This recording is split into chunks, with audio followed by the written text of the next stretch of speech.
Déjà, il y a quelques années en arrière, avec les nouveaux shows, les nouveaux spectacles comme Mickey le Magicien. Je dois dire que Mickey le Magicien, c'est une très très belle réussite.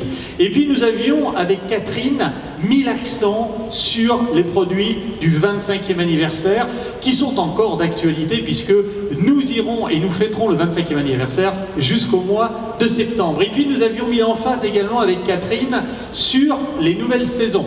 Alors il y a eu la saison de la Force, il y a eu encore, à ce jour, le Festival des Pirates et des Princesses, et puis nous allons bientôt rentrer, le 8 juin, dans l'univers Marvel avec l'été des super-héros.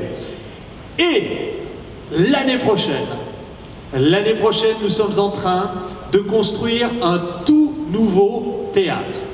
Tout nouveau théâtre à la place de Chaparral Theater, un tout nouveau théâtre qui est en train d'être construit par les équipes de Disneyland Paris pour accueillir, mesdames et messieurs, le retour du Roi Lion.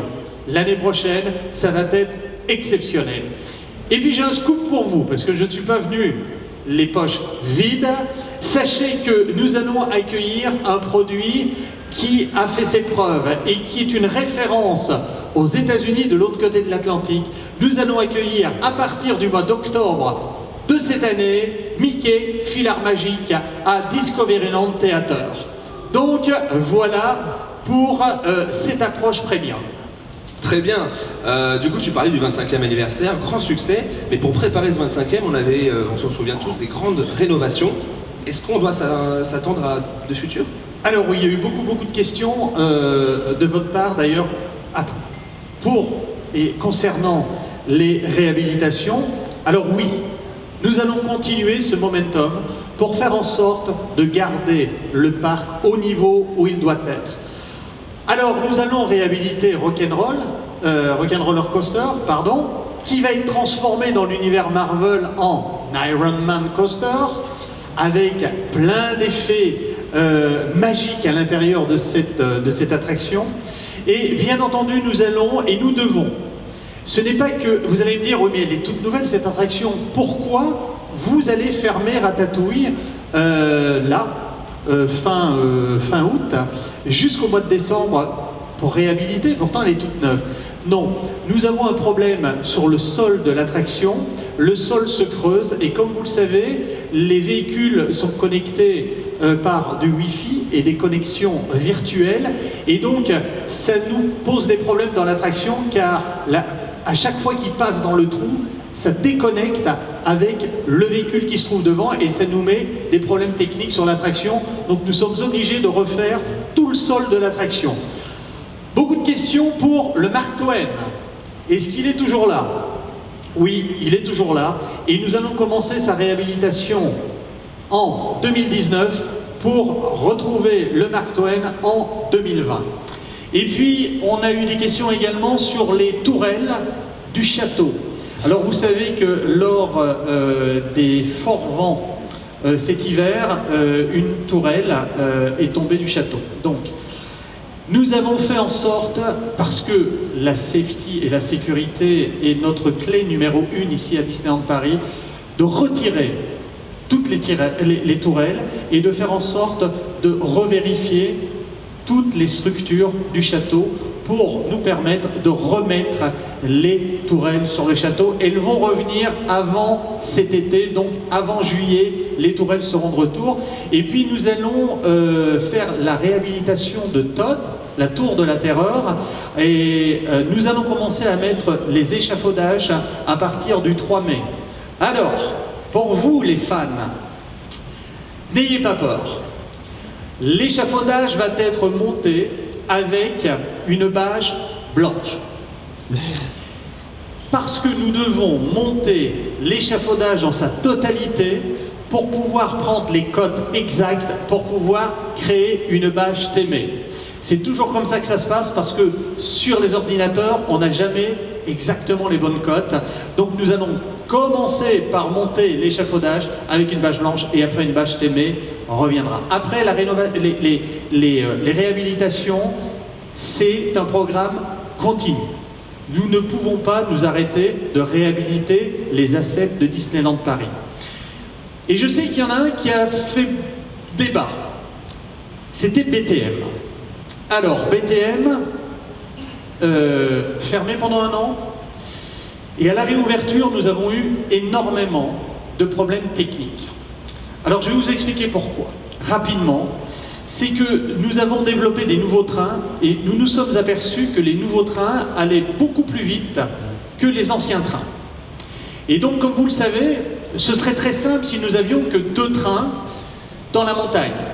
Il y en aura un qui tournerait, quand il arriverait en gare, on ferait partir l'autre, et ça ne poserait aucun problème. Sauf que nous travaillons avec 5 trains, et que nous avons des capteurs partout dans la montagne. Et si un de nos trains passe le capteur avec une milliseconde de retard, automatiquement, pour des raisons de sécurité, l'attraction s'arrête. Et vous comprendrez qu'on ne peut pas prendre de risque par rapport à cela. Alors, les ingénieurs ont travaillé parce qu'il fallait recalculer toutes les vitesses des trains et ainsi de suite. Nous y sommes arrivés, ça va beaucoup mieux. Alors vous allez me dire, ouais, mais il y a encore des problèmes techniques. Je vais y revenir. Sur l'aspect chaud, nous avions un effet spécial dans la montagne, l'explosion avec la fumée. On a un problème, c'est que nous avons vidé le lac pour installer le nouvel effet spécial qui est basé sur l'autre rive, et c'est de là que partent tous les effets de fumée. Sauf qu'on a une fuite. Et on a une fuite et on essaie de trouver des solutions pour ne pas devoir vider tout le lac. Nous travaillons avec les équipes pour trouver une solution pour pouvoir aller réparer la fuite et faire en sorte que cet effet spécial remarche. Et puis aujourd'hui, vous allez me dire, oh, il y a encore des problèmes techniques.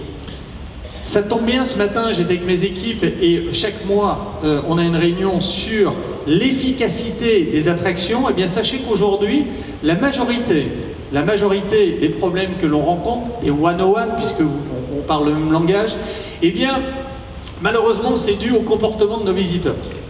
Ils ne vont pas assez vite pour rentrer dans le train. Sachez qu'un train, pour charger les trains, nous avons 2 minutes. 2 minutes pour faire sortir tout le monde, rentrer tout le monde. Donc souvent, il y a des guests qui sont pris de panique, donc ils doivent sortir.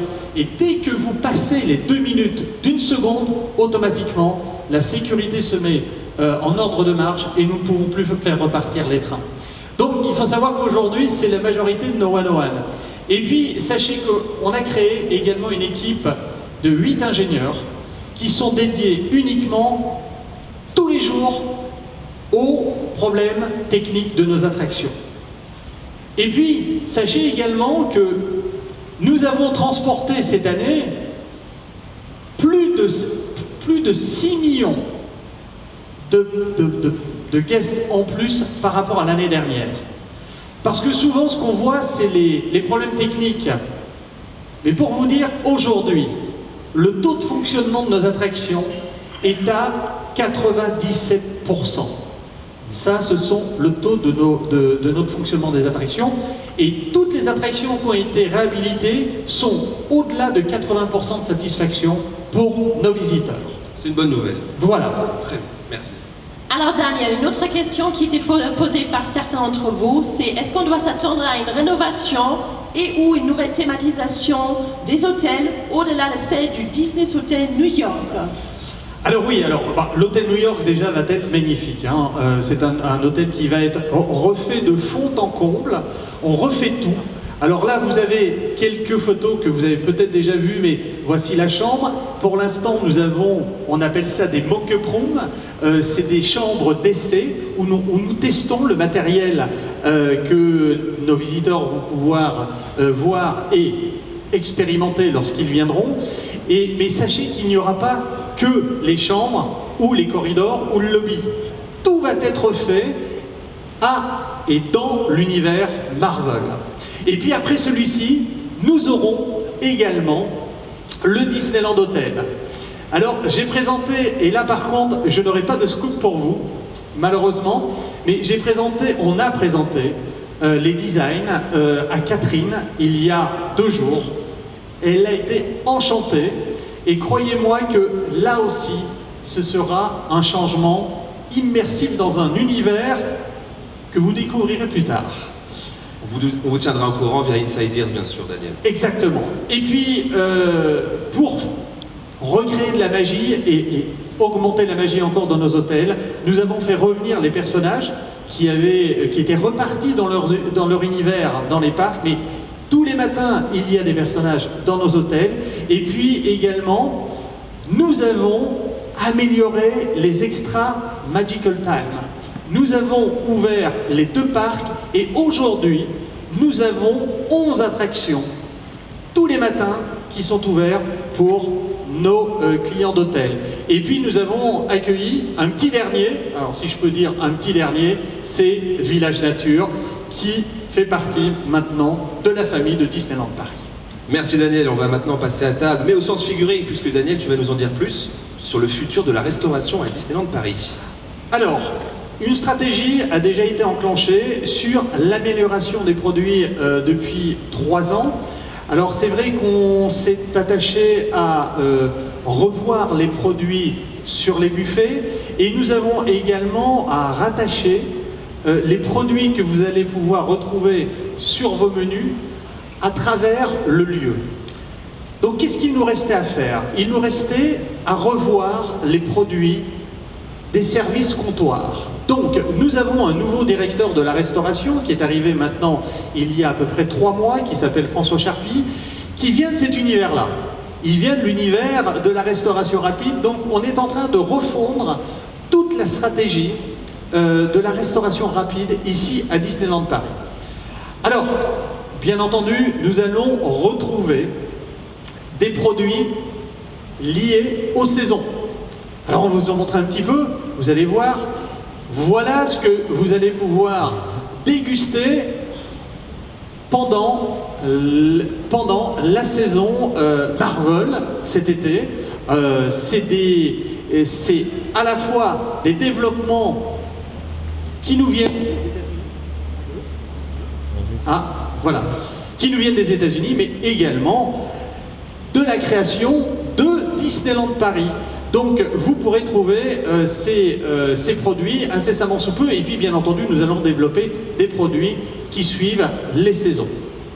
Après, nous avons également un test de réservation qui va se faire pendant cet été dans le restaurant en coulisses.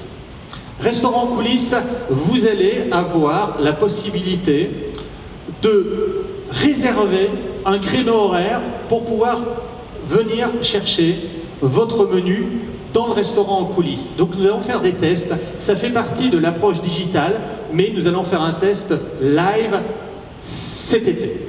Après on parlait beaucoup de Pizza Planet. Qu'est-ce que devient Pizza Planet? Pizza Planet, c'est fini. C'est fini. Ah ben oui, c'est comme ça. Toutes les bonnes choses ont une fin. Donc, nous avons besoin de place. Pourquoi? Parce que cet hôtel va fermer pendant un bon bout de temps. Et donc, il nous faut des endroits pour pouvoir vous accueillir. Donc, nous avons été acheter la tente de la COP 21. Cela va également dans notre démarche environnementale et nous allons mettre une structure à la place de Pizza Planet qui nous permettra de faire en sorte d'accueillir des événements et également de développer les produits premium. Donc voilà ce qui va se passer à la place de Pizza Planet. Après, des rumeurs. Starbucks arrive dans Main Street. C'est vrai ça? Non. Non. Non, c'est pas vrai. Starbucks ne vient pas s'installer à Main Street. Par contre, nous allons fermer Colonel Attis l'année prochaine pour le transformer complètement. Et là, il y aura une surprise derrière que je vous dirai la prochaine fois. mais effectivement, on va transformer Colonel Atis dans sa totalité. Donc voilà un peu pour la restauration. Ça met en appétit déjà. Exactement. Absolument. Alors Daniel, nous avons une autre question qui était posée. Alors l'innovation est bien inscrite dans l'ADN de la marque Disney. Pourtant, à Disneyland Paris, on accuse un certain retard par rapport aux autres parcs, aux autres resorts au monde. Est-ce qu'il y a une utilisation croissante des nouvelles technologies ou du digital qui est au programme pour les années à venir? Oui, Laura. Et effectivement, nous n'avons pas le choix. Parce que je pense effectivement que nous sommes en retard sur l'approche digitale. Sachez que Catherine a mis l'emphase sur l'approche digitale et nous avons maintenant une directrice en charge du développement digital de Disneyland Paris avec une équipe dédiée complètement à l'approche digitale de Disneyland Paris. Et donc, ça va porter ses fruits. On avance déjà, enfin c'est déjà mis en place, hein, ça y est, on déploie tout ça, le Magic Pass. Alors le Magic Pass, si vous venez dans un hôtel, si vous veniez avant dans un hôtel et vous étiez avec 4 personnes et que vous aviez pris une pension complète, vous alliez vous retrouver, toi tu connais ça hein? Et oui absolument, à la réception on avait des coupons, des tas de coupons. Des coupons, vous en aviez à peu près 54, si vous restiez 2 jours chez nous, vous deviez faire en sorte de retrouver tous vos coupons pour aller déjeuner ou dîner quelque part. Donc là maintenant c'est terminé. Tout est mis dans une petite carte, une carte que vous voyez ici comme une grandeur d'une carte de crédit. Maintenant, plus besoin d'échanger les coupons, d'essayer de les retrouver, de les perdre et ainsi de suite. Vous avez tout dans la carte et ça, c'est une belle avancée à la fois pour nos visiteurs, mais à la fois pour nos cast members. Et puis nous allons continuer à faire des tests avec, par exemple, la réservation online de nos restaurants. Et également, nous allons faire un test, comme je le disais tout à l'heure, en coulisses cet été, pour voir un petit peu comment ça se comporte. Et puis, bien entendu, vous allez me dire, et la couverture Wi-Fi dans le parc? Alors, elle arrive, nous allons avoir une couverture complète dans le courant de l'année prochaine. Donc, comme cela, tous les parcs seront couverts en Wi-Fi. Après, une rumeur encore, le Magic Band de Disney World va venir ici à Disneyland Paris. On va le mettre en place. Non. Est-ce que c'est vrai ou pas? C'est une rumeur. Est-ce que ça reste une rumeur, Daniel? Parce que là, ils ont tous applaudi. Et il était très content déjà. Mais malheureusement, je vais vous décevoir. Non, ce n'est qu'une rumeur. Je pense que tous les parcs doivent avoir leur propre approche en termes de digital. On parle de Disney World. Disney World, je suppose que vous y êtes tous allés, c'est énorme. Et le Magic Band ne peut pas s'adapter sur des structures comme les nôtres. Par contre, nous allons travailler, et d'ailleurs la preuve est là, le Magic Pass, mais nous continuons à travailler avec l'équipe digitale pour continuer à développer la partie digitale. Prochaine question, Daniel, c'est un peu plus personnel. C'est vraiment ta vision de Disneyland Paris. Qu'est-ce qui en fait la force de notre destination? Je pense que c'est un subtil mélange de la magie Disney et de l'héritage culturel européen. Je pense qu'il ne faut pas oublier d'où on vient et je pense qu'il faut toujours faire en sorte qu'il y ait une osmose entre la culture européenne et la magie Disney. Et puis quand même, et c'est pas moi qui le dis, c'est notre présidente, c'est Catherine qui le dit. Elle est tombée amoureuse de notre château. Même si aujourd'hui elle est à la tête de 3 parcs, de 3 sites, pardon, elle m'a dit encore il y a 2 jours, moi par contre ce que je veux c'est prendre le château avec moi. Elle lui dit ça ce sera pas possible, tu vas nous le laisser. Mais en tout cas, nous avons le plus beau des châteaux de tous les parcs à thème, ça j'en suis persuadé. Et puis nous avons des produits uniques, des produits qui nous sont enviés aux États-Unis. Ratatouille, ils sont en train de nous demander mais comment on pourrait l'importer aux États-Unis. Mickey le magicien, lorsque George Kalogridis est venu il n'y a pas longtemps, Il a vu Mickey le magicien, il a dit mais moi je veux la voir à Disney World. Georges qui est le président de Disney World. Qui est le président de Disney World. Et puis des produits uniques comme la forêt enchantée, qui était... Je trouvais que c'était tellement magique, avec plein d'émotions. Donc voilà, tout ça, on nous l'envie. Tout ça, c'est des choses qui veulent venir nous chercher. Et d'ailleurs, on en est très fiers. Et nos cast members peuvent en être fiers également. Et puis, nous avons notre parc hôtelier, quand même, qui est le 5e plus grand de France, en incluant Village Nature. Donc, voilà un petit peu ce qui fait notre différence, mais notre force également. Nous sommes absolument d'accord avec toi, Daniel. Alors, une autre question, c'était Disneyland propose toute une gamme des événements qui sont nouveaux et surtout en lien avec le sport ou la musique, comme par exemple Electroland ou encore le Magic Grand Weekend qui va avoir lieu au mois de septembre. Est-ce qu'il y a d'autres initiatives qui sont au programme, Daniel? Ah oui, il y en a beaucoup même. Nous avons une réunion cette semaine avec l'équipe marketing de Grégoire et puis de Francesca également qui s'occupe de toute cette dynamique. Et nous avons déjà arrêté certains projets pour l'année prochaine. Alors, comme ils ne sont pas validés, je ne vais pas vous en parler, mais néanmoins, je vais vous parler de ceux qui vont arriver. Vous connaissez déjà Run Disney, donc ça fera la 3e année que Run Disney revient à Disneyland Paris. Electroland, 2e année, sur 2 soirs cette année. Et puis, nous allons pour la première année également avoir un événement musical qui s'appelle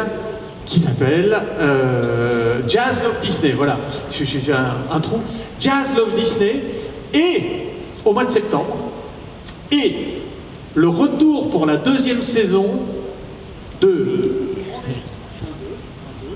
1, 2, voilà, des rendez-vous gourmands de Disneyland Paris, avec des nouveautés cette année. Alors l'année dernière, nous étions sur les régions françaises. Nous allons faire grandir cet événement, puisque cette année, nous allons avoir 6 chalets de plus. Nous avions donc les régions françaises, nous allons en ajouter une. Mais pour ce faire, il faut prendre l'avion, traverser l'Atlantique et aller aux Antilles. Donc, cette année, nous aurons un chalet dédié aux produits antillais. Et puis, nous allons ouvrir et traverser les frontières européennes, car nous allons avoir un chalet avec des produits italiens, un chalet avec des produits espagnols, et comme je suis belge, il me fallait mon chalet, et donc nous allons avoir un chalet belge. Voilà pour les rendez-vous gourmands de Disneyland Paris. Qui dureront plus longtemps d'ailleurs. Ah oui, puisque nous allons démarrer les rendez-vous gourmands de Disneyland Paris le 27 juillet. Pour mieux profiter des terrasses. Exactement. Et en parlant de terrasses, de divertissement, on va aller juste à côté au Disney Village. Donc on le sait tous, il est très différent de Downtown Disney, de Walt Disney World ou de Californie, ou de Disney Springs en Floride. Est-ce qu'on doit s'attendre à des changements? Alors oui, effectivement, je pense pas qu'on puisse comparer. C'est pas comparable. Ce sont des endroits complètement différents, les trois, qui ont leur charme. Alors, pour ceux que j'ai déjà rencontrés, vous allez me dire, ça y est, Delcourt, il va encore nous dire qu'on travaille dessus. Et oui, on travaille dessus. Alors vous allez me dire, ça fait 4 ans qu'il nous dit ça, on voit rien arriver. Alors là, cette fois-ci, je peux vous dire que nous sommes à 90% d'arriver au but. Nous avons travaillé avec nos collègues américains, avec les équipes de Disneyland Paris, et nous arrivons à un plan pour le Disney Village. Mais comme il nous manque 10% de validation, on vous tiendra au courant, mais cette fois-ci, ce n'est pas que des paroles, on va y aller. Et bientôt, rapidement. Alors, on sait très bien que les rencontres avec les personnages, c'est les éléments phares, les éléments clés dans une visite à Disneyland Paris. Est-ce que ces rencontres vont être développées avec des soirées spéciales ou des happenings pour rencontrer les personnages rares, Daniel? Alors depuis 4 ans, on a axé nos efforts également à mettre plus de personnages dans les parcs et nous allons continuer. On ne peut pas imaginer un parc sans personnages. C'est le cœur du produit et il faut que le cœur du produit batte. Donc, Les personnages seront là, présents, et nous allons continuer à développer la présence des personnages. Comme je vous l'ai dit tout à l'heure, les personnages sont revenus également dans les hôtels et également au Café Mickey. Donc voilà, ils sont de retour. Et puis le point culminant va être quand même l'événement Fan Days, puisque là, vous allez pouvoir rencontrer 80 personnages avec certains personnages d'une rareté exceptionnelle. Donc, ça prouve que nous sommes en continuité sur l'approche avec nos personnages. Daniel, maintenant on va parler un peu de ton parcours. Pour ceux qui ne le savent pas ce soir, Daniel a travaillé en Californie, en plus de Disneyland Paris. Donc la question qu'on nous a posée, c'est quelles idées de Californie peut-on puiser? Et inversement, comment est-ce qu'on peut les inspirer, nous, Disneyland Paris? Alors, quand je suis arrivé en Californie, ça a été un choc pour moi. Moi, je suis un bébé de Disneyland Paris. J'ai grandi, il y a 22 ans, je portais des assiettes au restaurant Hunter's Grill, donc je dois tout à Disneyland Paris et je ne connaissais que l'univers de Disneyland Paris. Et quand je suis arrivé en Californie, là je me suis dit, oui, c'est bien différent. C'est le parc où Walt a marché. C'est le parc où Walt a vécu, puisqu'il avait son appartement. Donc, le parc là-bas, c'est plus qu'un parc d'attractions. C'est une institution. Et donc, quand je suis arrivé là-bas, c'était pour moi un rêve. Et puis, je me trouvais dans une institution. Et puis, j'ai vu également aux États-Unis quelle était la grandeur de la Walt Disney Company. C'est vrai que c'est difficile de voir ça d'ici en Europe, mais quand on est aux États-Unis, on voit l'impact de la Walt Disney Company aux États-Unis. Et puis j'ai découvert également qu'on avait du chemin à faire. On avait du chemin à faire sur le niveau de service que l'on doit délivrer à nos visiteurs. Et sur la courtoisie également.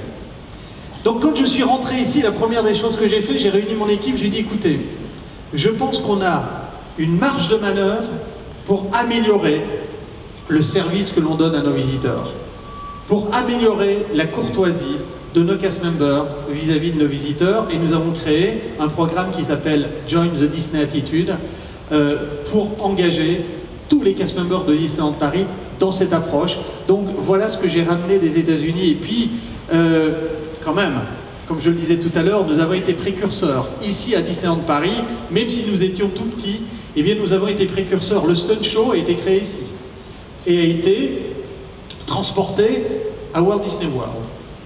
Mickey le magicien va sûrement partir de l'autre côté et Ratatouille aussi. Donc vous voyez, on est précurseurs, même si on est plus petit, on bouge encore.